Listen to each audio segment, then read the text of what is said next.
കൂടി ഈ പ്രഭാഷണം കഴിഞ്ഞപ്പോൾ ചേർക്കണമെന്ന് എനിക്ക് തോന്നി. സംസ്കാരം അതുകൂടി ചേർത്താലാണ് ഈ പ്രഭാഷണ വിഷയം പൂർണ്ണമാവുകയുള്ളൂ എന്ന് തോന്നി. അത്രയും നല്ലൊരു ക്ലാസ് ആയിരുന്നു. ഇനി അടുത്തത് ഈ ചർച്ചകളിൽ എല്ലാവരും സജീവമായി പങ്കെടുക്കണം. ഈ ചർച്ച നയിക്കുന്നത് രാജേഷ് മേനോൻ.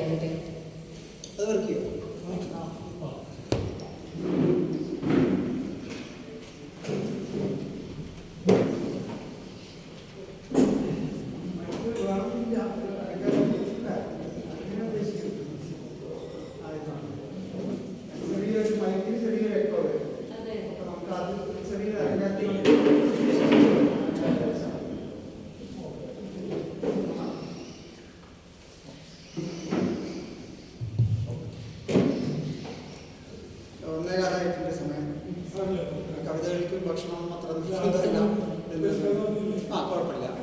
ഞാൻ ആലോചിച്ച ഒരു കാര്യം എന്താ വെച്ചാൽ, ഒരുപക്ഷെ നമ്മൾ അറിഞ്ഞോ അറിയാതെയോ ലോകത്തിലെ ഏറ്റവും വലിയൊരു മനുഷ്യൻ്റെ സൈലൻ്റ് വാലിക്ക് വേണ്ടി മാത്രമല്ല, ഈ ലോകത്തിന് വേണ്ടി തന്നെ ഇപ്പോൾ നാം പറഞ്ഞ സാറ് നമ്മളോട് ഇത്ര നേരം സംസാരിച്ച ജീവിതം എന്ന ഈ വലിയ പാഠത്തിൻ്റെ മുഴുവൻ പാഠവും ഉൾക്കൊണ്ട മഹാനായ മനുഷ്യൻ്റെ ഓർമ്മകളെ നമുക്കൊരു നിമിഷം ഒരു സെക്കൻഡെങ്കിലും നമുക്കൊന്ന് എഴുന്നേറ്റ് നിന്ന് അദ്ദേഹത്തിന്, എനിക്ക് തോന്നുന്നത് സൈലൻ്റ് വാലിയിൽ ഒരു പക്ഷേ ആദ്യമായി അനുസ്മരിക്കുന്നത് ഗാഡ്ഗിലിനെ അനുസ്മരിക്കുന്നത് നമ്മളായിരിക്കും എന്ന് എനിക്ക് തോന്നുന്നു. അതുകൊണ്ട് ഒരു സെക്കൻഡ് നമുക്കൊന്ന് അദ്ദേഹത്തിൻ്റെ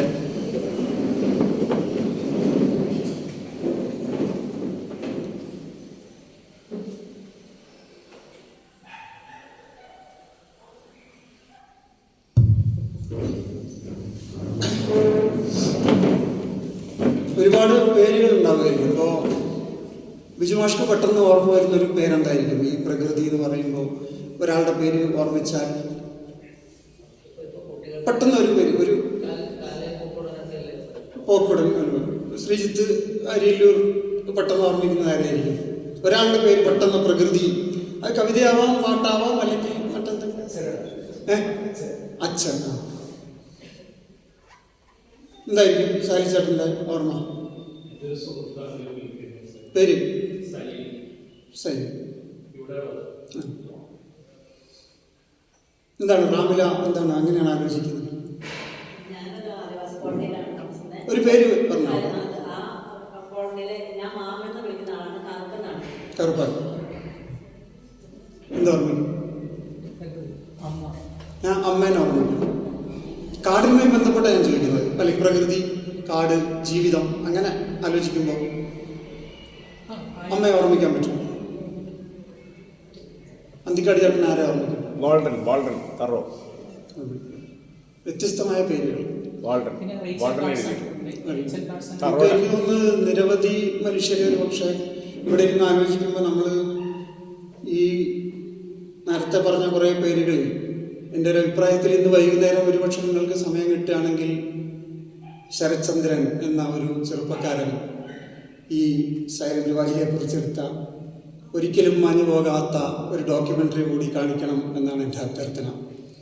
കാരണം ശരത്ചന്ദ്രനെ പോലെ, KP ശശിയെ പോലെ എത്രയോ മനുഷ്യർ, മലയാളികളായ മനുഷ്യരെ കുറിച്ചാണ് ഞാൻ പറയുന്നത്, ഈ കാട്ടിലൂടെ ഇതിനു വേണ്ടി നടന്ന് അവരുടെ ജീവിതം അർപ്പിച്ച് ഇതിനു വേണ്ടി ജീവിക്കുകയും മരിക്കുകയും ചെയ്ത പേരറിയാത്ത ഒരുപാട് മനുഷ്യരുണ്ട്.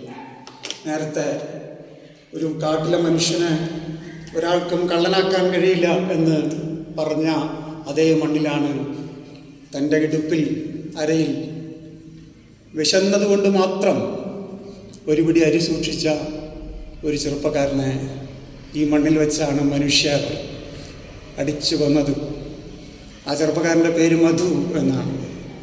മധു എന്ന വാക്കിന് നമുക്ക് തേൻ എന്നാണ് അർത്ഥം. പക്ഷെ നമുക്ക് അടിച്ചു കൊല്ലുമ്പോൾ മധു തേനായിരുന്നില്ല, നമുക്ക് അപ്പുറത്ത് നിൽക്കുന്ന ഏറ്റവും വലിയ ശത്രുവായിരുന്നു. ആ ശത്രുതയുടെ കാരണം, വെറുപ്പിൻ്റെ കാരണം, വിദ്വേഷത്തിൻ്റെ കാരണം അയാൾ നിങ്ങളോട് നേരത്തെ ചോദിച്ച ആദിവാസിക്ക് എന്താണ് പ്രത്യേകത എന്ന് ചോദിച്ചല്ലോ, ആ ആദിവാസിയായ മനുഷ്യനാണ് മധു എന്നുള്ളതായിരുന്നു. അത് പല രൂപത്തിൽ നമുക്കിപ്പോൾ നമ്മുടെ മുമ്പിൽ വരുന്നുണ്ട്. ഒരുപക്ഷെ ഈ കാട് എന്ന് പറയുന്ന ഒരു വാക്ക് ഇവിടെ നമ്മൾ പരിസ്ഥിതി എന്നൊരു പ്രയോഗം നടത്തുന്നു. കുറച്ചു കാലമായിട്ടുണ്ടാവുള്ളൂ എന്ന് തോന്നുന്നു പരിസ്ഥിതി എന്ന വാക്ക് ഉപയോഗിച്ച് തുടങ്ങിയിട്ട് തന്നെ. കാർൽ മാർക്സ് അദ്ദേഹത്തിൻ്റെ മൂലധനം എന്ന വിഖ്യാതമായ കൃതി എഴുതുന്നതിനും വളരെ മുമ്പ് അദ്ദേഹത്തിൻ്റെ 17-ാമത്തെ വയസ്സിൽ എഴുതുന്ന ലേഖനത്തിൽ നേച്ചർ എന്ന വാക്കാണ് ഉപയോഗിക്കുന്നത്, പ്രകൃതി. അതിൽ മാർക്സ് എഴുതുന്നുണ്ട്, നമ്മൾ മനുഷ്യൻ എന്നുള്ളത് ഒരു ജൈവ ശരീരമാണെങ്കിൽ പ്രകൃതി എന്ന് പറയുന്നത് അതിലൊരു അജൈവ ശരീരമാണ്. ഇന്ന് നമ്മൾ ജൈവം അജൈവം എന്ന വാക്കിനെ ഉപയോഗിക്കുന്നത് വേറെ രീതിയിലൊക്കെയാണ്.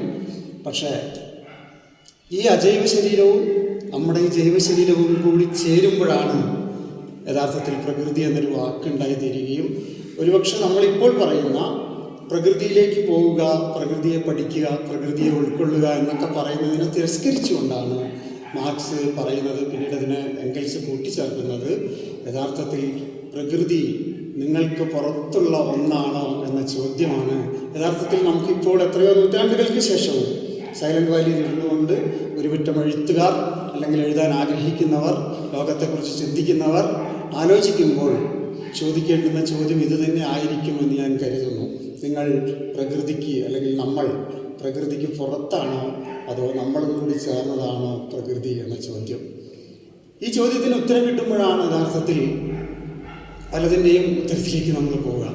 ഇപ്പോൾ നോക്കൂ, പണ്ട് സുനിൽ മാഷ് ഒരിക്കൽ പറയേണ്ടായി, നിങ്ങൾക്ക് ചൂഷണം എന്നൊരു വാക്ക് എല്ലാത്തിലും ഉപയോഗിക്കുമ്പോൾ അത് വളരെ ക്രൂരമായൊരു വാക്കായി തീരും.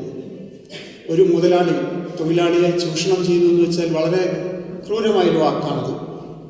ഒരു ലൈംഗികമായ ചൂഷണം എന്ന് പറഞ്ഞാൽ വളരെ ക്രൂരമായൊരു വാക്കാണത്, ക്രിമിനൽ വാക്കാണ്, ക്രൈമായിട്ടുള്ളൊരു വാക്കാണ്. അതേത് നിങ്ങൾക്ക് എടുത്തു നോക്കിയാലും പറയാൻ പറ്റും. പക്ഷെ നിങ്ങൾ പ്രകൃതിയെ ചൂഷണം ചെയ്യുന്നു എന്നത് എത്ര അഭിമാനത്തോടു കൂടിയാണ് ഉപയോഗിക്കുന്നത്. പ്രകൃതിയെ ചൂഷണം ചെയ്താണ് നമ്മളിങ്ങനെ വളർന്നത് എന്നാണ് നമ്മൾ അഭിമാനത്തോടുകൂടി പറയുന്നത്. അവിടെ വെച്ചാണ് നമ്മളും പ്രകൃതിയും തമ്മിലുള്ള ഒരു വലിയ സംഘർഷം അല്ലെങ്കിൽ വൈരുദ്ധ്യം ആരംഭിക്കുന്നത്. ഈ വൈരുദ്ധ്യത്തിൻ്റെ പലതരത്തിലുള്ള കോണുകൾ നമ്മളിവിടെ ഇത്രയും നേരം സംസാരിച്ചപ്പോൾ നിങ്ങൾക്ക് ഒരുപാട് അറിവുകൾ കിട്ടിയിട്ടുണ്ടാവും. ഇടശ്ശേരിയുടെ ആദ്യത്തെ പഴയൊരു കവിതയിൽ പള്ളിക്കൂടത്തിലേക്ക് എന്നുള്ളൊരു കവിത ആരെങ്കിലും മനസ്സിലുണ്ടോ? പള്ളിക്കൂടത്തിലേക്ക് എന്നുള്ള കവിത, മുത്തശ്ശൻ കുട്ടിയെയും പേരക്കുട്ടിയെയും കൊണ്ട് സ്കൂളിലേക്ക് നടക്കുന്ന മുത്തശ്ശൻ കുട്ടിയോട് പറയുന്നുണ്ട്, മോനെ, നീ ഇന്നലെ വരെ സംസാരിക്കുകയും നിന്നെ ജീവിതം പഠിപ്പിക്കുകയും നീ ജീവിതം പഠിക്കുകയും ചെയ്ത കുട്ടി ആദ്യമായിട്ട് സ്കൂളിൽ പോവാണ്. സ്കൂളിൽ പോകുമ്പോൾ പേരക്കുട്ടിയോട് മുത്തശ്ശൻ പറയുന്നു, നീ കിളിയോട് യാത്ര ചോദിച്ചുവോ, കിളിയോട് യാത്ര പറഞ്ഞുവോ? കാരണം നിനക്കും കിളിയുടെയും ഭാഷ മനസ്സിലാവും എന്ന് മുത്തശ്ശൻ അറിയാം. എന്നിട്ട് ആ കവിത പലതും പറഞ്ഞ ശേഷം ആ കവിത അവസാനിപ്പിക്കുന്നത്, നീ സ്കൂളിലൊക്കെ പോയി ഒരുപാട് അറിവുകൾ നേടി തിരിച്ചു വരുമ്പോൾ നിനക്ക് മർത്യൻ്റെ ഭാഷ ഉണ്ടായിത്തീരുകയും ഇത് രണ്ടും തമ്മിലുള്ള അകലം ഒരുപാട് വർദ്ധിക്കുകയും ചെയ്യുന്നു. നമ്മൾ അങ്ങനെ വർദ്ധിച്ച മനുഷ്യരാണ് യഥാർത്ഥത്തിൽ. അറിവുകൾ കൊണ്ട്, ഒരുപാട് അറിവുകൾ കൊണ്ട്. അതെ, അങ്ങനെ കൊണ്ടുപോയി നമ്മൾ നിറച്ചുകൊണ്ടിരിക്കുന്നു. പക്ഷേ ഇനി വരാനിരിക്കുന്നൊരു കാലത്ത് ഈ അറിവുകളുടെ വലിയ കുറെ കൂടി നമ്മുടെ തലച്ചോറുകൾ അറിവുകൾ കൊണ്ട് നിറഞ്ഞ് നമുക്ക് ഒരുപക്ഷെ എത്രയാണോ നമ്മൾ അതിൽ നിന്ന് വിട്ടുപോവുക അത്രയും നമ്മൾ അകന്ന് പോയിക്കൊണ്ടിരിക്കും. ഇത് പുതിയൊരു കാര്യമൊന്നുമല്ല കേട്ടോ.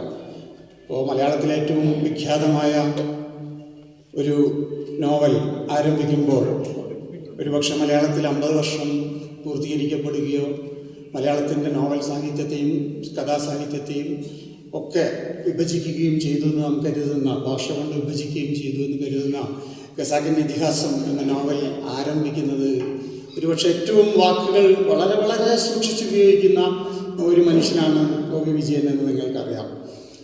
ഒ.വി. വിജയൻ ഖസാക്കിൻ്റെ ഇതിഹാസം ആരംഭിക്കുന്ന വാക്ക് എന്ത് കാലത്തും വളരെ പ്രധാനപ്പെട്ടതാണെന്ന് ഞാൻ കരുതുന്നു. എന്താണ് വാക്ക്?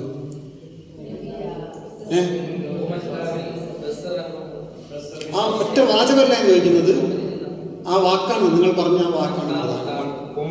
കൂമൻകാവിൽ, അതാണ് കൂമൻകാവിൽ ബസ് ഇറങ്ങിയപ്പോൾ രവിക്ക് ആ വഴി അപരിചിതമായി തോന്നിയില്ല.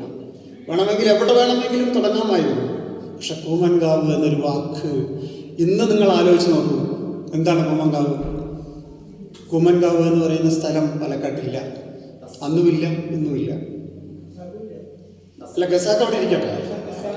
പക്ഷേ ഞാൻ പറഞ്ഞു കുമ്മൻകാവ് എന്നുള്ള വാക്കിനെയാണ് ഞാൻ പറഞ്ഞത്. എന്തുകൊണ്ട് കുമ്മൻകാവ് എന്നൊരു വാക്ക് വിജയൻ ഏറ്റവും തൻ്റെ നിർണായകമായൊരു നോവലിൽ ആരംഭിക്കുമ്പോൾ ആ വാക്ക് ഉപയോഗിക്കുന്നു?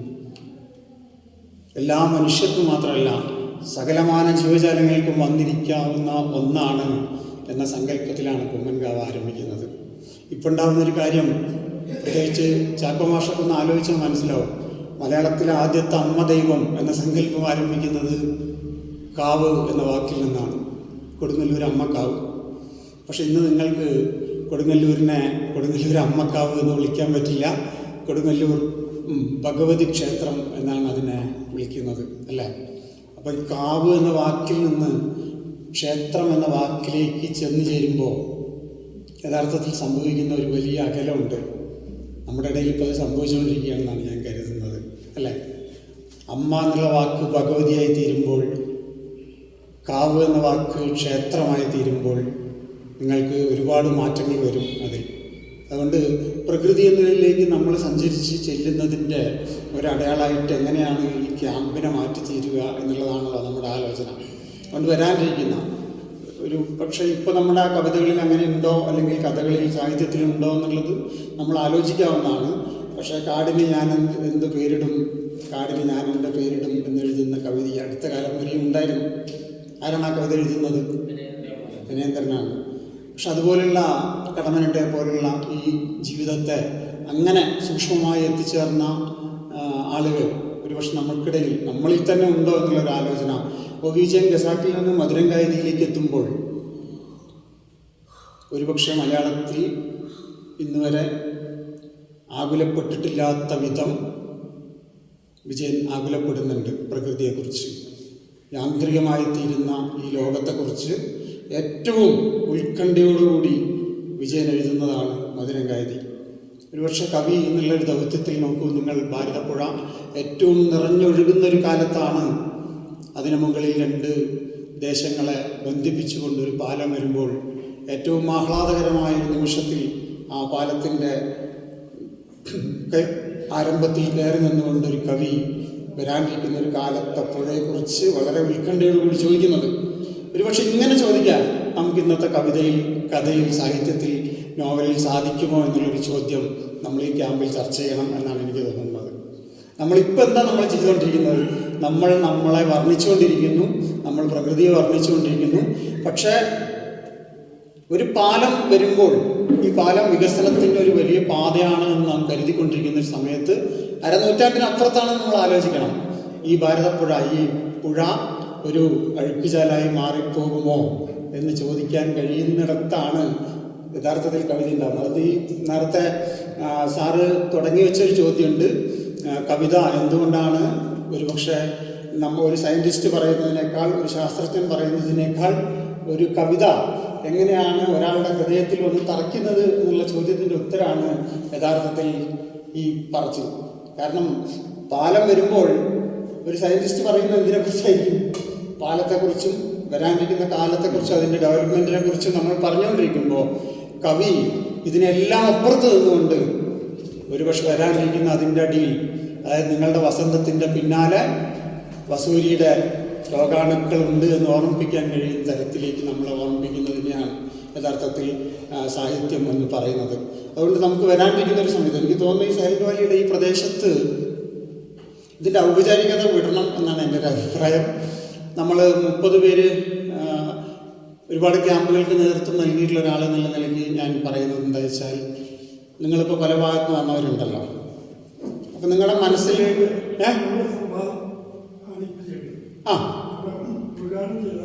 ആ വിഷയത്തിൽ ആണ് ഞാൻ പറഞ്ഞുകൊണ്ടിരിക്കുന്നത്, അല്ലേ? അത് തന്നെയാണ് ഞാൻ പറയുന്നത്. ആ വിഷയത്തെ കേന്ദ്രീകരിച്ചുകൊണ്ടാണ് ഞാൻ പറയുന്നത്. പക്ഷെ നമ്മൾ ഈ വരുന്ന 30 ആളുകൾ നമുക്ക് ആദ്യം നമ്മുടെ മസിലൊന്ന് വിടുക, നമ്മളൊന്ന് ഫ്രീ ആയിട്ട് കേൾക്കുക എന്നുള്ളതിൽ നിന്ന് വിട്ടിട്ട് നമുക്കിതിൽ കുറേ സ്ഥലങ്ങളുണ്ട് ഇതിന് ചുറ്റുമൊക്കെ നമുക്ക് ഇരിക്കാവുന്നത്. അപ്പോൾ നമുക്ക് എങ്ങനെ ഇതിൽ നിന്നൊരു ചോദ്യമുണ്ടാവുന്നു? ഇവിടെ പറഞ്ഞത് മാത്രമല്ലല്ലോ, നമ്മുടെ ഉള്ളിലും ഇതിൽ നിന്ന് രൂപപ്പെടുന്നൊരു ചോദ്യമുണ്ട്.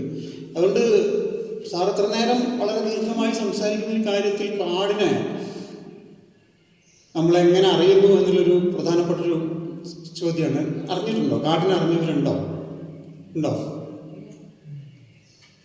എങ്ങനെയാണ് കാടിനെ അറിയുന്നത്?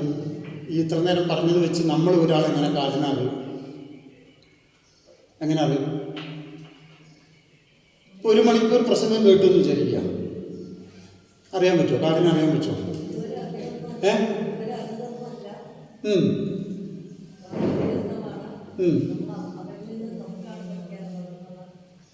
ഇത്ര നേരം 1 മണിക്കൂർ സംസാരിച്ചല്ലോ, അതിൽ നിങ്ങൾക്ക് ഒരു ഏറ്റവും ശരിയെന്നോ തെറ്റെന്നോ തോന്നുന്നൊരു വിഷയം എന്തായിരിക്കും തോന്നിയിട്ടുണ്ടാവുക? എന്താണ്?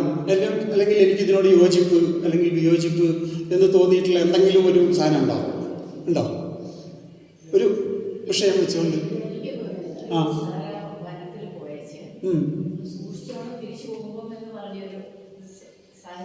ആ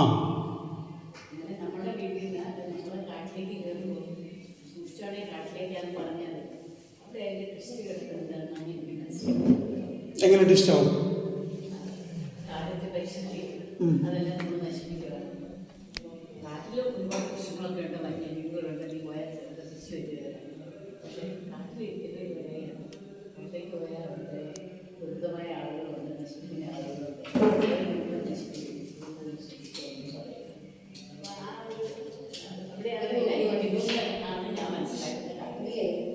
നമ്മളിപ്പോൾ സംസാരിച്ച കാര്യങ്ങളെ കുറിച്ച് അവർക്ക് എന്തെങ്കിലും സംശയങ്ങളോ മറ്റു കാര്യങ്ങളോ ഉണ്ടെങ്കിൽ അത് സമ്മതിക്കുക എന്നുള്ളതാണ്. അങ്ങനെയാണോ ഉദ്ദേശിച്ചത്? അങ്ങനെയാണെങ്കിൽ ഞാൻ അതിൻ്റെ ആവശ്യമില്ല, മോഡറേറ്റർ മതിയാവുമായിരുന്നു. ഇൻട്രാക്ഷനാണ്, സംസാരിച്ച ആളുമായിട്ടുള്ള ഇൻട്രാക്ഷനാണ് ഉദ്ദേശിക്കുന്നതെങ്കിൽ ഞാനിതിൻ്റെ ഇടയിൽ നിൽക്കേണ്ട കാര്യമില്ല. അപ്പോൾ ചർച്ച നയിക്കുക എന്ന് പറയുന്നത്, ഞാൻ ഏതാണ്ട് 150-ലധികം ക്യാമ്പുകൾ പങ്കെടുക്കുകയും ഏതാണ്ട് 20ഓളം ക്യാമ്പുകളുടെ ഡയറക്ടറായി തീരുകയും അതിലേറെ ക്യാമ്പുകളിൽ പങ്കാളിത്തം വഹിക്കുകയും അതിനെ നയിക്കുകയും കേരളത്തിലെ വിദ്യാരംഗം സ്കൂൾ സാഹിത്യോത്സവം മുതൽ കേരളത്തിലെ ഏറ്റവും ഉജ്ജ്വലമായ ഖസാക്ക് കഥയോത്സവം വരെ അതിൽ പങ്കെടുത്തിട്ടുള്ള പല ആളുകളും ഇവിടെയുണ്ട്. ഇന്ന് കേരളത്തിൽ എഴുതിക്കൊണ്ടിരിക്കുന്ന കഥയും കവിതയും നോവലും എഴുതുന്ന ഏറ്റവും പുതിയ ചെറുപ്പക്കാരിൽ പലരും ഞങ്ങളുടെ ക്യാമ്പുകളിൽ ഇവിടെ ഉയർന്നു വന്ന മനുഷ്യരാണ് എന്ന അഭിമാനത്തോടുകൂടി ഓർമ്മിച്ചുകൊണ്ട് എങ്ങനെയാണ് ഒരു ക്യാമ്പിൻ്റെ ചർച്ച തുടങ്ങേണ്ടത് എന്നുള്ള നല്ല ബോധ്യമുള്ള ഒരാളാണ് ഞാൻ. അതുകൊണ്ട് ഒരു ഇൻട്രാക്ഷനാണ് നിങ്ങൾ ഉദ്ദേശിക്കുന്നതെങ്കിൽ അങ്ങനെയാണ്, അതിലെത്തും. കാരണം ആദ്യം ചെയ്യുന്ന ഒരു പ്രവൃത്തിയല്ല അത്. എങ്ങനെയാണ് നമ്മൾ പറഞ്ഞൊരു ചർച്ച കൊണ്ടുവന്ന് അതിലെങ്ങനെ ആ ഇൻട്രാക്ഷനിലേക്ക് പോകണം എന്ന് അദ്ദേഹത്തിനും അറിയാം, എനിക്കും അറിയാം. അതറിയാത്ത ആളുകളുണ്ടെങ്കിൽ ക്ഷമിക്കുക. സമയപരിധി നിങ്ങൾ പറയും. ഞാൻ സമയപരിധി ആദ്യം ചോദിച്ചിട്ടാണല്ലോ അല്ലേ തുടങ്ങിയത്. അപ്പോൾ കുഴപ്പമില്ലാതെ സംസാരിക്കട്ടെ, കൃത്യമായിട്ട് സംസാരിച്ചു വരുന്നുണ്ട്, സംസാരിക്കാം. അല്ല, അപ്പോൾ അതിൽ ഇടപെടുമ്പോൾ അതിലൊരു കൃത്യത വേണം. കാരണം സംവാദം വേണം. കാരണം സംവാദമാണല്ലോ നമ്മുടെ ചോദ്യം ചെയ്യലാണ് പ്രധാനപ്പെട്ട പ്രശ്നം. ഞാൻ പറഞ്ഞു വന്നെന്താ വെച്ചാൽ, എനിക്ക് സജീവ് മാഷ് പറഞ്ഞാൽ എനിക്ക് ഭയങ്കരമായിട്ട് സ്ട്രൈക്ക് ചെയ്ത ഒറ്റ കാര്യം പറഞ്ഞുതരാം. ആ ഈക്വാളിറ്റി എന്ന് പറഞ്ഞ സംഭവം ഉണ്ടായിരുന്നു. സ്വാർത്ഥത ഇല്ലാത്ത ഒരു മനസ്സ്. നമ്മളത് പഠിക്കാത്ത ഒരു സ്ഥലത്തേക്കാണ് പോയിക്കൊണ്ടിരിക്കുന്നത്. ഫസ്റ്റ് ആവാൻ എനിക്ക് പറ്റൂ എന്ന് വാശി പിടിക്കുന്ന നേരത്ത് ഒരുമിച്ച് തൊടുകയും എന്നിട്ട് ചോക്ലേറ്റ് പങ്കുവയ്ക്കാന്ന് പറയുന്ന സാധനമുണ്ട്. അതാണ് എൻ്റെ മനസ്സിൽ സ്ട്രൈക്ക് ചെയ്തത്. നമുക്ക് എവിടെയോ നഷ്ടപ്പെട്ടുകൊണ്ടിരിക്കുന്നത് അതാണ്. നമ്മൾ മറ്റവനെ ചവിട്ടി താത്തിയിട്ട് എങ്ങനെ ഫസ്റ്റ് ആവാന്ന് ആലോചിച്ചുകൊണ്ടിരിക്കുന്നു. അത് തിരിച്ച് മത്സരം എന്ന് പറയുന്നതിന്റെ ഉള്ളിലുണ്ടാകുന്ന രൂപത്തിന്റെ സ്വാർത്ഥതയെ കുറിച്ചാണല്ലോ ഈ പറയുന്നത്. ഒരുപക്ഷെ ഇത് നമുക്ക് മനസ്സിലായി. ഞാൻ പറഞ്ഞു തരും, നമ്മളെന്താ വെച്ചാല് ഈ ഒരു കാര്യം, നിങ്ങളിൽ ക്യാമ്പുകളിൽ പങ്കെടുത്തിട്ടില്ല, എത്ര മുമ്പ് ക്യാമ്പുകളിൽ പങ്കെടുത്തിട്ടില്ല. സത്യത്തിൽ നമ്മളെങ്ങനെ വെച്ചാല് ഒരു കാര്യം പറഞ്ഞു തുടങ്ങുക എന്ന് പറയുന്നത് നേരത്തെ ദർശനം പറയുന്നത് പോലെയല്ല. അതായത് നമ്മളൊരു സംഭവത്തെ ഇൻസ്റ്റൻ്റായിട്ട് അവിടെ കൊണ്ടൊന്നും ഇടുകയല്ല ചെയ്യുന്നത്. നിങ്ങൾ പോയി സൈലന്റ് വാലിയിലെ ഏറ്റവും പ്രധാനപ്പെട്ട സ്ഥലം ഏതാണ്? അല്ലെങ്കിൽ അട്ടപ്പാടി എവിടെയാണ്? അട്ടപ്പാടി എവിടെയാണ് പറയൂ. എവിടെയാ ദിശ? അട്ടപ്പാടി എവിടെയാണ് അറിയോ? വേറെ ആർക്കെങ്കിലും അട്ടപ്പാടി വിശേഷം പറയാൻ പറ്റുമോ? എവിടെ? കുറച്ചുകൂടി കിലോമീറ്റർ പോകണം, അറിയോ? അട്ടപ്പാടി എവിടെയാണ്? നമ്മളിവിടെ വന്നാൽ നമുക്ക് അട്ടപ്പാടി അറിയാമല്ലോ. അപ്പോൾ ആരെങ്കിലും നിങ്ങളോട് തിരിച്ചു പോകുമ്പോൾ നിങ്ങൾ അട്ടപ്പാടിയിൽ പോയി എന്ന് പറഞ്ഞാൽ അട്ടപ്പാടി എവിടെയാണെന്ന് ചോദിച്ചാൽ നിങ്ങൾ അവിടെ പറയും അട്ടപ്പാടി ഏറ്റവും വലിയ കവിതയാണ് എന്നാണ് ഞാൻ പറയുന്നത്. കാരണം നിങ്ങൾക്ക് അട്ടപ്പാടി എന്ന് പറയുന്നൊരു സ്ഥലമില്ല. അട്ടപ്പാടി മുഴുവൻ പരിശോധിച്ചാലും നിങ്ങൾക്ക് അട്ടപ്പാടി എന്ന് പറയുന്ന ഒരു സ്ഥലമില്ല. അട്ടപ്പാടി എന്ന് പറയുന്നത് ഏതോ പ്രാപ്തമായ ഏതോ കാലത്തിൻ്റെ അവശേഷിപ്പുകളിൽ നിന്നും ശേഷിപ്പുകളിൽ നിന്നും രൂപം കൊണ്ടുവന്ന എത്രയോ കാലത്തിൻ്റെ അടിത്തട്ടുകളിൽ നിന്ന് രൂപപ്പെട്ടു വന്ന ഒരിടത്തിൻ്റെ പേരാണ്. ഒരുപക്ഷെ നമ്മൾ നേരത്തെ പറഞ്ഞതുപോലെ അതിലേറ്റവും വലിയൊരു ജൈവമായ ഒന്നായി നാം നേരത്തെ പറഞ്ഞ സ്വാർത്ഥതയുടെയും മൊക്കേറ്റിൻ്റെയും അപ്പുറത്ത് നിങ്ങൾക്ക് കുറച്ചുകൂടി ദൂരം സഞ്ചരിച്ചാൽ ചെമ്മണ്ണൂർ എന്ന് പറയുന്നൊരു സ്ഥലമുണ്ട്. ചെമ്മണ്ണൂരിൽ ആരാധിക്കപ്പെടുന്നൊരു ശിവനുണ്ട്. ആ ശിവൻ ചെമ്മണ്ണൂരിൽ ആരാധിക്കപ്പെടുന്ന ശിവനല്ല. ചെമ്മണ്ണൂരിൽ നിന്ന് നോക്കിയാൽ നോക്കത്താ ദൂരത്തിനപ്പുറത്ത് ഈ അട്ടപ്പാടി മലനിരകളുടെ ഏറ്റവും ഉജ്ജ്വലമായ ഉയരത്തിൻ്റെ മുകളിൽ നിൽക്കുന്ന നാം ലോകത്തിന് മുമ്പിൽ വിളിച്ച മല്ലീശ്വരൻ എന്ന ഒരു വലിയ സങ്കല്പത്തിൽ നിന്ന് രൂപപ്പെട്ടു വരുന്നൊരു ആശയമാണ്. വർഷത്തിലൊരിക്കൽ ഇതേ മലപൂജാരിമാർ, ഇതേ ആദിവാസികൾ, ഗോത്രവിഭാഗത്തിൽപ്പെട്ട മനുഷ്യന്മാർ മാത്രം ഈ മല്ലീശ്വരം മുടി കയറുകയും അവിടെ നിന്നും ഏറ്റവും പരിശുദ്ധമായ ശുദ്ധജലം ശേഖരിക്കുകയും ഇവിടെ കൊണ്ടുവന്ന് ഈ ശിവൻ അഭിഷേകം ചെയ്യുകയും ചെയ്യുന്നു. ഇതിൻ്റെ തൊട്ടപ്പുറത്താണ്, ഈ മല്ലീശ്വരം മുടിയുടെ തൊട്ടപ്പുറത്താണ് ഇന്ന് ലോകത്തിൻ്റെ ചൂഷണത്തിൻ്റെയും മുതലാളിത്തത്തിൻ്റെയും ഒരുപക്ഷെ നമ്മൾ പറഞ്ഞുകൊണ്ടിരിക്കുന്ന എല്ലാവിധ ആധ്യാത്മികതയുടെയും മറ്റൊരു രൂപമായിട്ട് വേറൊരു ശിവൻ രൂപപ്പെട്ടു വരുന്നുണ്ട്. ഒരുപക്ഷെ ഞാനതിൻ്റെ പേര് പറയുന്നില്ല. കോയമ്പത്തൂരിനടുത്ത് ഒരു പ്രൈവറ്റ് ശിവനാണത്. ഒരുപക്ഷെ നിങ്ങൾക്ക് ഏറ്റവും ഓർമ്മിക്കാൻ കഴിയുന്ന ഒരു ശിവൻ ഇപ്പോൾ അതുമായിരിക്കും. ഈ രണ്ട് വൈരുദ്ധ്യങ്ങളുടെ ഇടയിലാണ് അട്ടപ്പാടി നിൽക്കുന്നത്.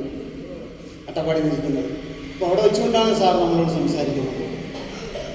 അപ്പോൾ ഈ സംസാരത്തിൽ ഞാൻ പറയുന്ന ഒരു കാര്യം എന്താ വെച്ചാൽ, ഈ ചർച്ച എന്നുള്ള രൂപത്തിൽ എൻ്റെ ഒരു ദൗത്യം എന്ന് ഞാൻ കരുതിയത് 3 ദിവസത്തെ ഒരു ക്യാമ്പ് എന്ന് പറയുന്നത് അത്ര നിസ്സാരമല്ല. 3 ദിവസത്തെ ക്യാമ്പാണ്, രാപ്പകൽ. അപ്പം 3 ദിവസത്തെ ക്യാമ്പിൽ 30 പേര് പങ്കെടുക്കുക എന്ന് പറയുന്നത് ഏറ്റവും ഉജ്ജ്വലമായ കാര്യമാണ് എന്നാണ് ഞാൻ പറയുന്നത്. 3 ദിവസത്തെ ക്യാമ്പിൽ 300 പേർ പങ്കെടുക്കുന്നതല്ല, 3 ദിവസത്തെ ക്യാമ്പിൽ 30 പേർ പങ്കെടുക്കുന്നത് ഏറ്റവും ഉജ്ജ്വലമായ ഒരു കാര്യമാണ്. അപ്പോൾ ഈ 30 ആളുകൾ എങ്ങനെയാണ് ലോകത്തെ കാണുന്നത് എന്നുള്ളതിൻ്റെ ഒരു അടയാളമാണിത്. അങ്ങനെ പറഞ്ഞു വരുമ്പോൾ 3 ദിവസം കൊണ്ട് നമ്മൾ എങ്ങനെ ഇതിൻ്റെ ചർച്ചയിലേക്ക് പോകണം എന്നുള്ളതിൻ്റെ ഒരു തുടക്കമാണ് യഥാർത്ഥത്തിൽ നമ്മൾ ചെയ്യുന്നത്. അല്ലാതെ ഞാനിവിടെ നിന്നുകൊണ്ട് ഈ ക്യാമ്പിന് മൊത്തത്തിൽ നമ്മളങ്ങനെ അഷ്ടി പിടിച്ചളയാമെന്നുള്ളതല്ല. നിങ്ങൾ 3 ദിവസം കൊണ്ട് ഈ ക്യാമ്പിനെ എങ്ങനെ മലർത്തിയടിക്കണം എന്നുള്ളതിൻ്റെ ആദ്യത്തെ സൂചനകളാണ് ഞാൻ പറയുന്നത്. ഇവിടെ നിന്നാണ് നിങ്ങൾ തുടങ്ങേണ്ടത്. ഇവിടെ വന്നു രാവണ്യ മാഷ് കുറച്ച് കാര്യങ്ങൾ പറഞ്ഞു, സജീവൻ സാർ കുറച്ച് കാര്യങ്ങൾ പറഞ്ഞു. ഇത് കേൾക്കാനല്ലല്ലോ നമ്മൾ വന്നിട്ടുള്ളത്, ആണോ? ഇന്നലെ വരെ നിങ്ങളുടെ ക്യാമ്പിൻ്റെ സങ്കല്പം ഇങ്ങനെ പറഞ്ഞു നിൽക്കുന്ന ആളുകൾ മൈക്കിന് മുമ്പിൽ പറയുന്നത് കേൾക്കലാണ് ക്യാമ്പ് എന്നുള്ളൊരു സങ്കല്പം ഉണ്ടെങ്കിൽ അതിനെ അടിപൊളി വെട്ടിമാറ്റണം എന്നാണ് ഞാൻ പറയുന്നത്. നിങ്ങൾ ഈ കേൾവിയിൽ നിന്ന് 1000 ചോദ്യങ്ങൾ, അവർക്ക് പോലും ഉത്തരം കണ്ടെത്താൻ കഴിയാത്ത ചോദ്യങ്ങൾ, ആ ചോദ്യങ്ങളിലേക്ക് ക്യാമ്പംഗങ്ങൾ എത്തിച്ചേരുമ്പോൾ മാത്രമാണ് ഈ പറഞ്ഞാലും വിജയപ്രദമാകുന്നത്, ഈ കേട്ടാളും വിജയപ്രദമാകുന്നത്. ആണോ? ഇതിനോട് യോജിക്കുന്നുണ്ടോ? നിങ്ങൾ യോജിക്കുന്നുണ്ടോ? ഉണ്ടോ? ഇല്ല, വിയോജിപ്പുണ്ടെങ്കിൽ പറഞ്ഞോളൂ, ചർച്ചയാണല്ലോ. ഞാൻ പറഞ്ഞത് ഇത്രയേ ഉള്ളൂ. കുറേ കേൾവികളിൽ നിന്ന് കേൾവികൾക്കപ്പുറത്തുള്ള ചോദ്യങ്ങൾ ഉയർത്താൻ കഴിയുന്ന ഒരു പറ്റമോ അല്ലെങ്കിൽ ഒരാളെയോ എങ്കിലും സൃഷ്ടിച്ചെടുക്കാൻ കഴിഞ്ഞാൽ, അല്ലാണ്ട് ക്യാമ്പിൽ വന്ന് കവിത എഴുതാൻ പഠിക്കുക എന്നുള്ളതല്ല, ക്യാമ്പിൽ വന്ന് കഥ എഴുതാൻ പഠിക്കുക എന്നുള്ളതല്ല, ക്യാമ്പിൽ നിന്ന് നിങ്ങൾക്ക് ഒരു ചോദ്യം ഉയർത്താൻ കഴിയുന്നുണ്ടോ എന്നുള്ളതാണ് പ്രധാനം. അതിനോട് നിങ്ങൾ യോജിക്കുന്നുണ്ടോ? ഉണ്ടോ? അപ്പോൾ ആ ഒരു ചോദ്യം ഉന്നയിക്കാൻ കഴിയുന്ന തരത്തിലേക്ക് നിങ്ങളുടെ ഈ ക്യാമ്പ് രൂപപ്പെടാൻ കഴിയുന്നതിന് ഒരു തുടക്കം ഉണ്ടാക്കണം എന്നുള്ള അർത്ഥത്തിൽ സംസാരിക്കാനാണ് ശ്രമിച്ചത്. പക്ഷെ അതിന് ചില തടസ്സങ്ങൾ വന്നുപെട്ടു. ആ രൂപത്തിൽ സംസാരിക്കാൻ എനിക്ക് സാധിച്ചില്ല. അതുകൊണ്ട് വളരെ ദീർഘമായി നിങ്ങൾക്ക് സംസാരിക്കാനും ഇടപെടാനുമുള്ള സമയം ഇതിലുണ്ട്. 3 ദിവസം. ഞാനിപ്പോൾ വയനാട്ടിൽ നിന്നാണ് ഇങ്ങോട്ട് വരുന്നത്. വയനാട്ടിൽ വേറൊരു ക്യാമ്പ് ഉണ്ടായിരുന്നു, ചുരുത്തം ബത്തേരിയിൽ. അതും ഒരു കാടിൻ്റെ നടുവിലാണ്. അങ്ങനെ ഒരു കാടിൽ നിന്ന് മറ്റൊരു കാടിലേക്ക് സഞ്ചരിക്കുന്നതിനിടയിൽ ഇങ്ങനെ തീർച്ചയായിട്ടും ഞാനിങ്ങനെ നമ്മളെന്താ വെച്ചാൽ എനിക്കിപ്പോൾ നിങ്ങളോട് ആർക്കെങ്കിലും എന്നോട് ഒരു അതൃപ്തി തോന്നിയെന്നുണ്ടെങ്കിൽ അതൊരു വലിയ വിഷയമൊന്നുമല്ല കേട്ടോ. കാരണം ഞാൻ പറയുന്നത് എപ്പോഴും എൻ്റെ നിലപാടുകളും എൻ്റെ ശരികളും എൻ്റെ കാഴ്ചപ്പാടുകളും ഒക്കെ ആയിരിക്കും. ഒന്നിനെക്കുറിച്ച് എനിക്കെന്താണ് പറയാനുള്ളത് എന്ന് പറയുക എന്നുള്ളതാണ് എൻ്റെ ഒരു കാര്യം. അതും കൂടി പറഞ്ഞുകൊണ്ട് ഞാനിത് അവസാനിപ്പിക്കാം. നിങ്ങൾക്ക് അങ്ങനെയുള്ള സംവാദം കൊണ്ട് എന്തെങ്കിലും പ്രയോജനമുണ്ടോ? അതാണല്ലോ ഈ ക്യാമ്പിൻ്റെ ചോദ്യം. സംവാദം കൊണ്ട് എന്തെങ്കിലും പ്രയോജനമുണ്ടോ? ഉണ്ടോ? ഉണ്ട്. അങ്ങനെ ഉണ്ട്. ആ, അതാണ് അതാണ് നമ്മൾ ഉദ്ദേശിച്ചത്. ഞാൻ പറഞ്ഞതിൻ്റെ കൺസെപ്റ്റിലേക്ക് എത്താൻ നേരത്തെ ഉദ്ദേശിച്ചതിൻ്റെ കാരണം ഈ പറയുന്ന ക്യാമ്പ് കേൾവി എന്നുള്ളതിനപ്പുറത്തേക്കുള്ള സംവാദമാക്കി എങ്ങനെ കൊണ്ടുവരണം എന്നുള്ളതിനെക്കുറിച്ച് മറ്റൊരു രീതിയിൽ പറയാനാണ് ഒരുപക്ഷെ നമ്മൾ ശ്രമിച്ചത്. കാരണം നമ്മൾ എത്തിച്ചേരുന്ന ഒരു മുകൾ ഭാഗമല്ല നമ്മുടെ ടോട്ടാലിറ്റി, നമ്മുടെ കാഴ്ചയുടെ വഴികളാണ് നമ്മൾ സഞ്ചരിക്കുന്ന വഴി. അതുകൊണ്ട് ക്യാമ്പിൻ്റെ 3 ദിവസത്തെ വഴികൾ പ്രധാനമായിരിക്കണം എന്ന് ഞാൻ കരുതുന്നു. അതുകൊണ്ട് ഈ ക്യാമ്പിലെ ചർച്ചകൾ എങ്ങനെ വേണം എന്നുള്ളത് ഓരോരുത്തർക്കും നിശ്ചയിക്കാം. ഞാനതിനൊരു മുഖവരിയോ ആമുഖമൊന്നും പറഞ്ഞുകൊണ്ട് തുടങ്ങുന്നില്ല. പക്ഷേ സംവാദപരമായി ചോദ്യങ്ങൾ ഉന്നയിക്കാൻ കഴിയുന്ന മനുഷ്യരായി സൈലന്റ് വാലി എന്ന പേര് ഒരുപക്ഷെ അട്ടപ്പാടിയിലൊരു പ്രദേശത്തിൻ്റെ മാത്രം പേരല്ല എന്നാണ് ഞാൻ കരുതുന്നത്. ഇപ്പോൾ ഇന്ത്യ മുഴുവൻ ഏറ്റവും ഒരു സൈലന്റ് വാലിയായി തീർന്നിരിക്കുന്നു എന്നാണ് ഞാൻ കരുതുന്നത്. ഇന്ത്യയിലെ മനുഷ്യർ, ഏറ്റവും ദുർബലരായ മനുഷ്യർ ചവിട്ടി താഴ്ത്തപ്പെടുമ്പോൾ, ഏറ്റവും താഴ്ത്ത മനുഷ്യർ വീണ്ടും വീണ്ടും ഇല്ലാതായിക്കൊണ്ടിരിക്കുമ്പോൾ, ന്യൂനപക്ഷമെന്ന് നാം കരുതുന്ന മനുഷ്യർ നിരന്തരമായി ആക്രമിക്കപ്പെടുമ്പോൾ, പ്രിയപ്പെട്ടവരെ, നിശബ്ദതയുടെ ഒരു താഴ്വരയായി ഇന്ത്യ മാറുന്നുണ്ട്. അങ്ങനെ ഏറ്റവും നിശബ്ദമായി തീരുന്നൊരു ഇന്ത്യയിൽ അരുന്ധതിറായി പറയുന്നൊരു വാചകമുണ്ട്: സ്വാതന്ത്ര്യത്തിന് മുമ്പ് ജീവിച്ച മനുഷ്യരല്ല, സ്വാതന്ത്ര്യത്തിന് ശേഷം ജീവിക്കുന്ന മനുഷ്യർ. അപ്പോൾ ഈ സ്വാതന്ത്ര്യത്തിന് ശേഷം ജീവിക്കുന്ന മനുഷ്യരെ ഒരു ചെറിയ ഒച്ചയായി ഉയർത്തിയെടുക്കാൻ കഴിയുന്ന, നിശബ്ദതയിലേക്ക് വീണുപോയ ഒരു രാജ്യത്തെ അതിൻ്റെ ഏറ്റവും ഉജ്ജ്വലമായ ഉയർച്ചയിലേക്ക് ചോദ്യങ്ങൾ കൊണ്ട് ഉണർത്തിയെടുക്കാൻ കഴിയുന്ന ഒരു ചെറിയ മനുഷ്യരെങ്കിലും, ഒരാളെങ്കിലും ഉണ്ടായിത്തീരട്ടെ എന്ന് ഈ ക്യാമ്പിനെ ആശംസിച്ചുകൊണ്ട് നിങ്ങളോട് ഉദ്ദേശിച്ച രീതിയിൽ സംസാരിക്കാൻ ഇതിൻ്റെ സംഘാടകരുടെ ഇടപെടൽ കൊണ്ട് കഴിയാതിരുന്നതിലുള്ള പ്രയാസം കൂടി പങ്കുവെച്ചുകൊണ്ട്, ഒരുപക്ഷെ ഈ ക്യാമ്പിന് അല്ലെങ്കിൽ ഏതെങ്കിലും ഒരു ക്യാമ്പുകൾക്ക് അതിൻ്റെ സംഘാടകർക്ക് അതിൻ്റെതായ അവരുദ്ദേശിക്കുന്ന ഒരു ചില ചട്ടവട്ടങ്ങളുണ്ടാവാം. എന്നെ സംബന്ധിച്ചിടത്തോളം അത്തരം അതിരുകളെ, അത്തരം ചിട്ടവട്ടങ്ങളെ ലംഘിക്കുക എന്നുള്ള ഒരു മനുഷ്യനാണ് ഞാൻ. നിങ്ങൾക്ക് എൻ്റെ അഭിവാദനം.